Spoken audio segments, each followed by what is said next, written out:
કોઈ ગાય જ્યારે મૃત્યુ પામી વૈકુંઠમાં જતી હશે તો ભગવાન શ્રી કૃષ્ણના દર્શન કરતી હશે અને એનું જીવનની આ જે પીડાઓ અસહ્ય પીડાઓ એવી ભૂલાઈ જતી હશે અને ભગવાનને જોઈને એ કેવી તૃપ્ત થતી હશે, કેટલો આનંદ થતો હશે. અને ભગવાન પણ કહેતા હશે કે તું તો મને બહુ વાલી છો.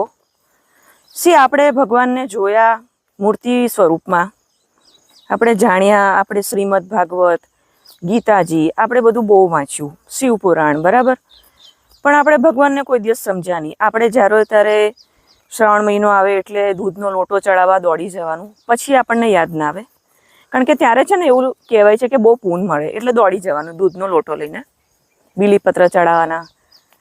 પછી જન્માષ્ટમી, રામનવમી, ત્યારે ભગવાનને ખાસ યાદ કરી લેવાના, એટલે ભગવાન આપણા પર પ્રસન્ન થાય ને કંઈક વધારે આપે. પણ આ લોકોને તો ખબર જ નથી કે ભગવાન શું છે. જ્યારે એ વૈકુંઠમાં જતા હશે ને ત્યારે કહેતા હશે કે હવે અમને મનુષ્ય જન્મ તરીકે અમને મૃત્યુલોકમાં ના મોકલતા, અમને તમારી પાસે જ રહેવા દો. એ કેવું રડતી હશે કે એને કેવો અનુભવ થતો હશે જ્યારે કૃષ્ણ ભગવાન કહેતા હશે કે અરે તું તો મને બહુ વાલી છો.